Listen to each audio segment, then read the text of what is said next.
I've been running for president for about 19 months now. That's a long time. People have noticed I've been getting gray hair since I started this race. You just said that, see there? That's not Michelle. That's running for president. I've been running so long, there are babies who've been born and are now walking and talking since I started running for president. So people ask me, they say, well, what have you learned about America as you've traveled through the 48 states in the continental United States? What have you discovered? And I've said, well, number one, America's big.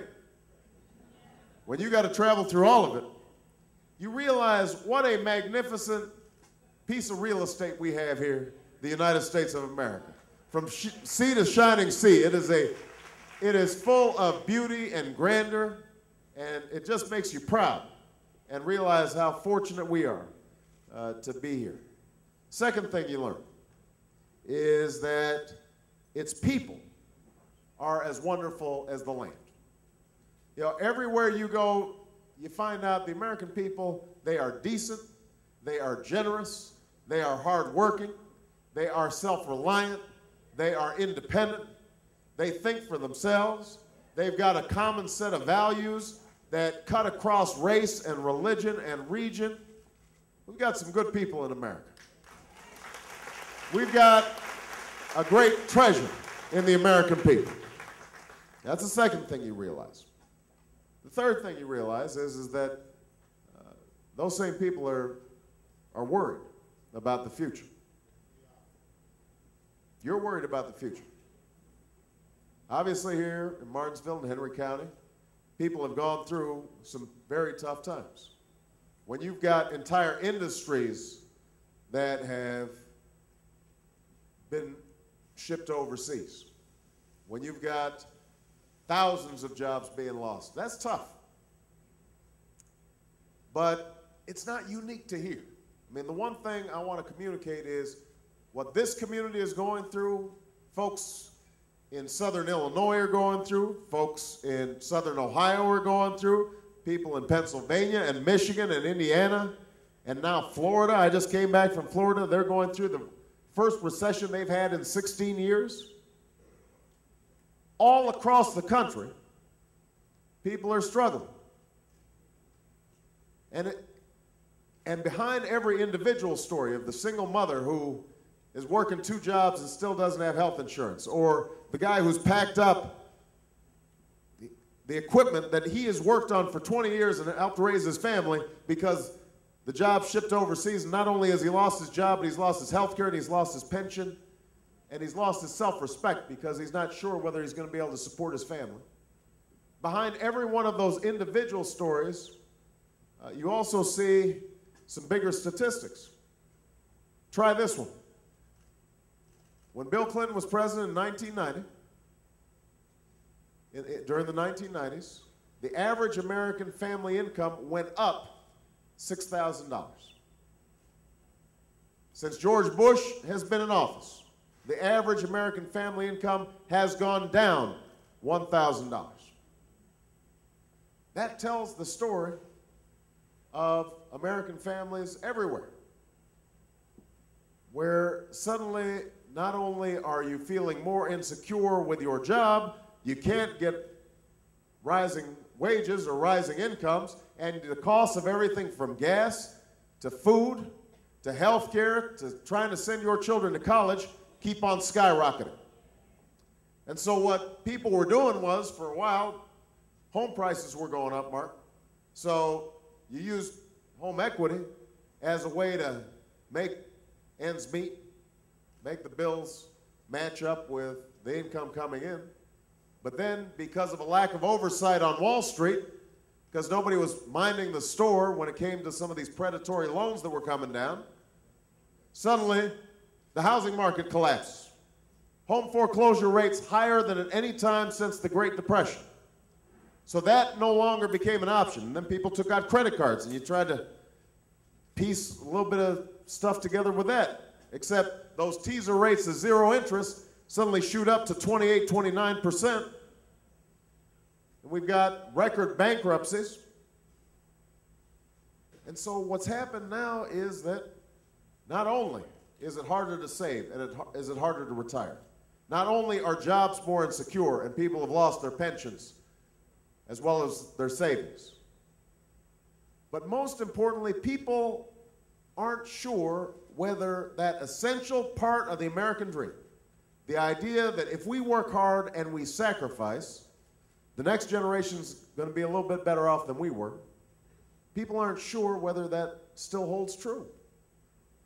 People feel like the American dream is slipping away. Now, that's what's at stake in this election. We can't keep on going in the same direction that we've been going in. We have to fundamentally change how America does business. And if you doubt that, let me just ask you a question. How many of you are better off now than you were when George Bush first took office? Go ahead and raise your hands. How many are worse off than you were since George Bush took office?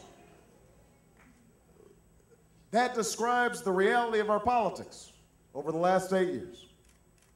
And that's the reason I'm running for President of the United States of America, because I want to make sure that the next generation here in Martinsville, here in Henry County, here in Virginia, here in the United States of America has the jobs and the opportunity of the future. That's what we're fighting for. That's what we're fighting for. And we've got a very real choice in this election. We've got a choice between the senatorial candidates here in Virginia and their vision of the future, and we've got a choice when it comes to the presidential candidates. Now, John McCain's economic advisors, this just kind of gives you a sense of how they're thinking. One of his top economic advisors a while back, he called you whiners. He said, we're a nation of whiners. We're just going through a mental recession. He said, and if people would just basically stop complaining and get their minds right, then everything would be okay. Well, I guess he hasn't talked to a laid-off worker who's 53 years old and has gone back to school, got retraining, and is still having trouble finding a job that pays even 2/3 of what he was making at the old plant. There's nothing mental about that. And I don't see people whining, by the way. The American people don't whine. People work hard, and they don't complain. They'll put up with a lot. What they want is just a chance. They want a fair shot.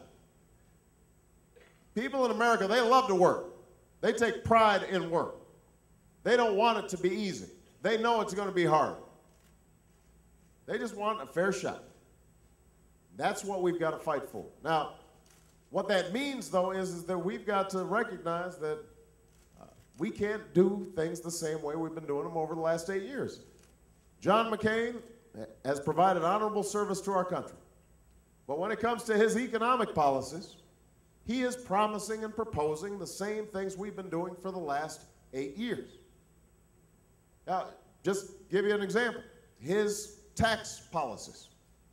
John McCain wants to continue the policies in which companies that ship jobs overseas are still getting tax breaks from the United States government. I mean, you've got companies like ExxonMobil that have made record profits, that have been able to park $56 billion worth of profits offshore, not pay taxes on them, and not create jobs here in the United States of America. Now, I don't know about you, but it strikes me that Mark is absolutely right. We live in a global economy. We can't always stop companies from moving, but we sure as heck don't have to give them incentives to move. We don't have to give them tax breaks to move. We should give companies tax breaks that are investing right here in Martinsville and right here in Henry County. That makes sense to me. John McCain he does want to provide some additional tax breaks, but you know what? They're going to corporations $300 billion worth, to folks who don't need them and weren't even asking for tax breaks. And what I want to do instead is to provide tax breaks to working families who are struggling to make the budget. So I want to say to every family Each of you get $1,000 per family per year to offset rising costs of fuel, rising costs of food. Lower your tax burden. I want to provide tax relief to homeowners who don't have big mansions, and so they're not itemizing on their tax returns. But you deserve a deduction on your mortgage interest rate, just like the folks who own the big homes do. I want to say to senior citizens, if you're making $50,000 a year or less, you don't have to pay taxes on your Social Security because you're already having a tough time making ends meet. Having a tax code that is fair and that is helping middle-class families, that's part of the choice that we have at stake in this election. We need a policy to create jobs here in America. So not only do we need to change our tax incentives, but we've also got to invest in people and our infrastructure right here in the United States of America. I have said already that at a time when Iraq has a $79 billion surplus, they have parked it in banks in New York City.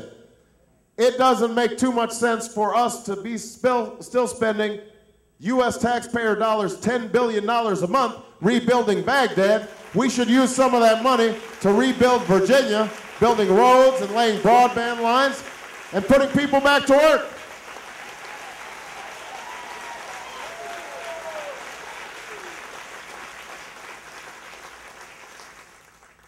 If we create world-class infrastructure, we create jobs now, but we also create the competitive platform for the future. Energy. Mark Warner mentioned. We have been doing the same thing with energy for 30 years now. We talk about it a lot. We say we want to create energy independence, but we do the same thing over and over again because the oil companies, the gas companies, they are sitting in those committees. The special interests in Washington are dictating our policies. And we've got to wrestle Washington back and say, let's have an energy policy that is going to be good for our national security, good for our environment, and good for our economy. And that's why I've said we're going to propose $15 billion a year that we are investing right here in the United States in solar and wind and biodiesel so that some of these old plants that have shut down, they're going to be reopened building wind turbines and building solar panels. And in rural communities, old tobacco farms we can convert, creating switchgrass that's being used for high energy fuel. That's the vision of the future that we have to create. And we have to increase, by the way, domestic production. And I have no problem. Let me be clear about this. I think it is smart for us to explore, are there ways that we can tap into the oil reserves here in the United States, but understand our oil reserves amount to 3% of the world's oil reserves. We consume 25% of the world's oil. So even if we are increasing some production here, we are still going to have a big gap that we have to close. And why not create millions of new, well-paying union jobs right here in the United States in that energy sector?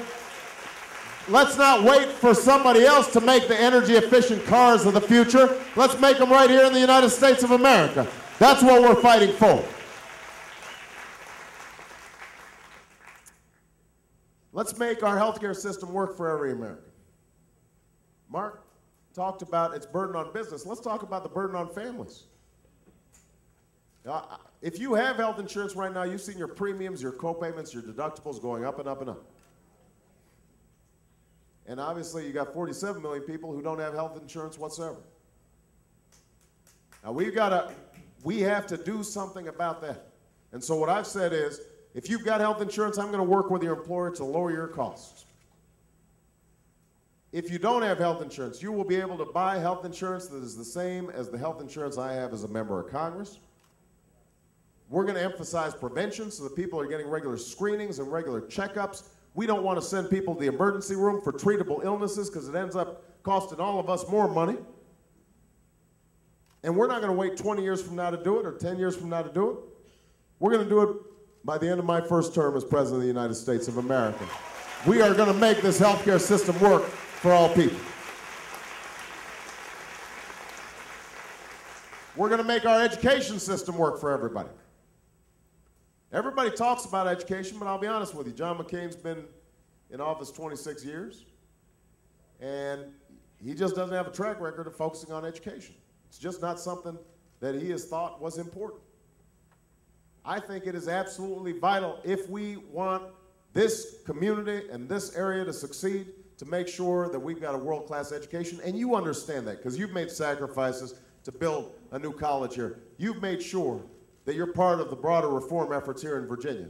But we've got to have national leadership to invest in early childhood education, to close the achievement gap and make sure every child is prepared for school, to pay our teachers more money and give them more support, and to say to every young person in America, you graduate from high school, and we are going to make college affordable for you. We're going to give you all the money you need to go to a community college or a four-year college in return for community service or national service.